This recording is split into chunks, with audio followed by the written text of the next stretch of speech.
Oh, wow! Napakagandang cake. Ang saya kong matanggap ito para sa aking kaarawan. Kailangan kong kunin ang camera para kumuha ng litrato. Ang ganda ng cake na ito. Emma, tikman natin ito. Ang daming icing. Gustong-gusto ko ito. Ang sarap! Super! Hindi ko na mapigilan. Kainin na natin ang buo. Ang cake ay napakalambot. Wow! Lagi kong gustong kumain ng cake gamit ang aking mga kamay. Mas lalong sumasarap ito. Gusto ko pa. Kumuha pa tayo ng isa pang kagat. Siyempre. Halika, kunin na natin. Naku, paparating na si Miranda. Kumusta ang cake ko? Uy, anong nangyari dito? Naruin na ito ng tuluyan. Konting subok lang naman. Talaga ba? Kaya ito ang hamon mo. Swerte! Ang galing! Gusto ko ang twist na ito. Mayroon kaming mga cake. Oh my gosh! Wow! Ang galing! Hindi ito isang hamon. Ito ay totoong pangarap. Ano kaya ang susunod na naghihintay sa atin? Oh, wow! Isang gulong! Ako muna! Sana swertihin ako. Wow, marshmallows! Tingnan mo kung gaano kasarap tingnan. Kailangan ko ring paikutin ang gulong. Sigurado akong makakakuha ako ng mas magandang treat. Halimbawa, baka ice cream? Naku! Tuyong noodles? Naku, hindi ito bagay sa cake? Oh! Mag-move on ka na. Suswertehin ka sa susunod. Ngayon, oras ko naman. Oras na para dekorasyonan ng cake na ito ng masarap na marshmallow. Pero bago ang lahat, gusto kong gumawa ng napakagandang hairstyle. Ang ganda, di ba? Sa tingin ko mukhang moderno ito. Tingnan mo, Vivian. Oh, bagay talaga sa'yo. Mukhang napakabuhaghag ng buhok mo. Panahon na para magtrabaho gamit ang mga noodles mo. Sana hindi mo na lang ako pinaalalahanan. Masisira nito ang cake ko. Mukha namang masarap, pero tiyak na hindi masarap ang lasa. Ang galing! Well, tikman mo upang makasiguro. Hindi ko talaga feel kumain ng noodle cake. Pero kung pipilitin mo ako, mukhang wala akong magagawa. Halos hindi ko ito makain. Ang tigas ng mga noodles na ito. Ang ingay ng pagnguya mo, parang sasabog na ang mga eardrum ko. Vivian, pwede ka bang medyo tahimik? Pasensya na, pero wala nang ibang paraan para gawin ito. Pero sa tingin ko may naisip akong isang bagay. Sigurado akong makakatulong ito. Kailangan ko lang pakuluan ang mga noodles. Pagkatapos ay magiging mas malambot ang mga ito at maililigtas nito ang iyong pandinig at ngipin ko. Napakagaling na ideya. Ikaw ay tunay na henyo. Nagtagumpay tayo? Tingnan mo kung gaano kalambot ang mga noodles na ito. Sa tingin ko baka magustuhan ko ito. Cake ng noodles? Seryoso ka? Nakakadiri yan! Pero ikaw ang mag-decide niyan. Mas mainam na tikman mo ang sarili mong cake. Tama ka? Mas mahalaga yan? At meron itong magagandang marshmallows sa ibabaw. Ito ay napakaganda. Parang kusang gumagalaw ang kamay ko para kumuha ng merienda. Huwag nga! Akin lang ang cake na ito. Naku, ang bango nito. At mas masarap pa ang lasa. Tumutulo na laway ko. Hindi ko matiis na panoorin ito. Emma, kaibigan kita. Magbahagi ka naman sa akin. Sa susunod na lang, pero hindi ngayon. Gusto kong kainin lahat ito.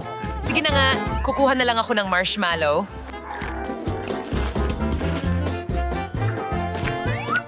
Oops! Emma, hi! Aba, hindi ko ito inaasahan. Hoy, ibigay mo yan sa akin. Naku, nahuhulog ako. Buti nga sa'yo. Wow! Mas masarap ang mga bagong cake na ito kaysa sa mga luma. Siguradong sigurado. Tingnan mo ang magagandang kulay. Sa pagkakataong ito, ako ang maunang magpaikot ng roleta. Naku, Silito, talagang malas si Vivian. Talo ka talaga. Wow, ang daming sili niyan. Iinit dito sa lalong madaling panahon. Pwede bang magkunwaring hindi ito nangyari? Paikutin mo lang ang ruleta at tingnan natin kung ano ang makukuha mo. Walang duda na magiging swerte ako. Sabi ko na sa'yo, gummy eyeballs. Congratulations! Sana ako ang nasa kalagayan mo. Ang daming gummy. Hindi ko inasahan ito. Anong gandang sorpresa. Emma, gusto mo bang mag-umpisa? Wala akong problema. Ang cute nila. Sa tingin ko bagay ito sa cake ko. Wow! Sakto ang pagkakasuot ng mga mata. Panahon na para tikman ang aking cake. Sigurado akong babagay ang lasa ng mga gummies sa cake. Tama ako, perpektong kombinasyon. Well, gaya ng dati, hindi magbabahagi si Emma sa akin. Hoy, Vivian, inaagawan mo ako ng pagkain.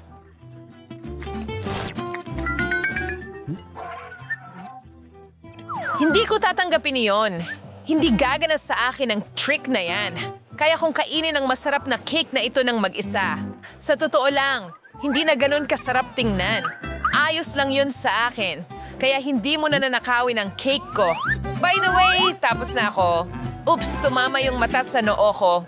Pwede ko bang subukan yan? Well, labag yan sa mga patakaran. Pero parang okay lang. Kainin mo ang mga sili mo. Una, kailangan kong ilagay ang dekorasyon sa cake gamit ang mga ito. Ang asul at pula ay talagang maganda tingnan magkasama. Sayang, hindi sila magiging mas masarap. Natatakot pa nga akong isipin kung ano ang naghihintay para sa'yo. Medyo natatakot din ako. Wala nang atrasan. Sa ngayon, hindi pa masama. Hindi ko pa masasabi. Hindi, magiging maayos ang lahat. Kailangan ko lang kumain pa ng mas maraming cake. Vivian, pakiusap, huwag masyadong mabilis. Masama ang kalalabasan nito. Malapit nang matapos, kaunti na lang. Kita mo?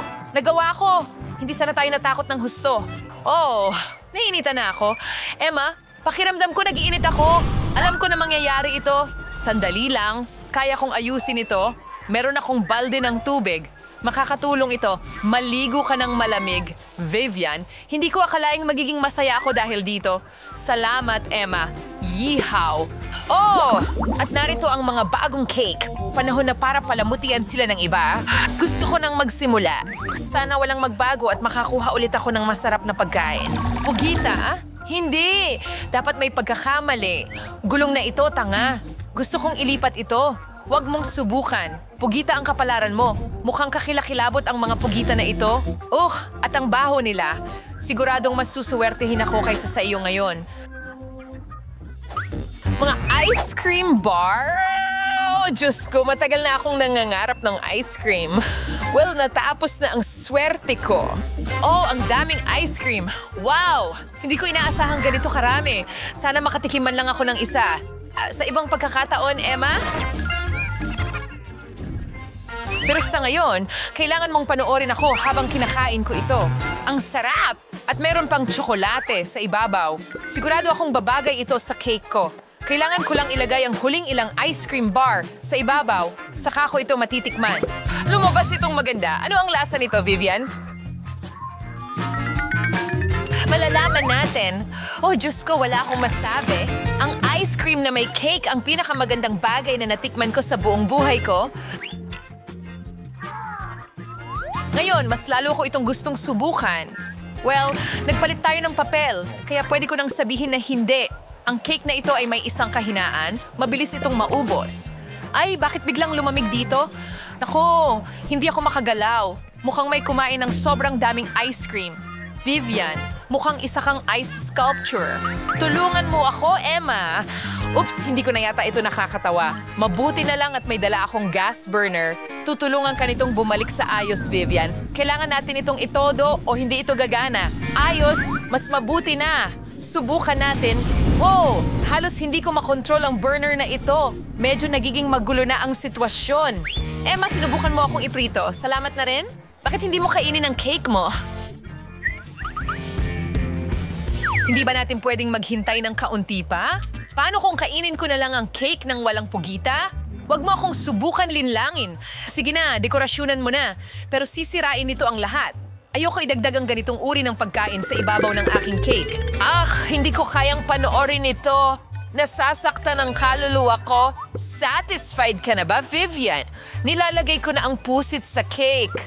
Ngayon, subukan mo na lang. Sige na. Kukuha ako ng mas maliit na piraso.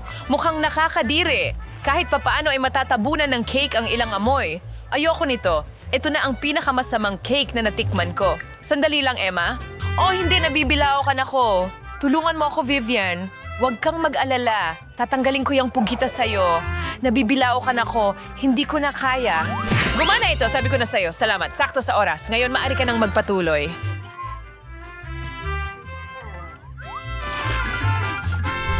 Tulad ng nakikita mo, kahit ang pinakamasarap na cake ay maaring masira ng maling topping. Sana hindi ito mangyari sa'yo. Magandang araw. Paalam.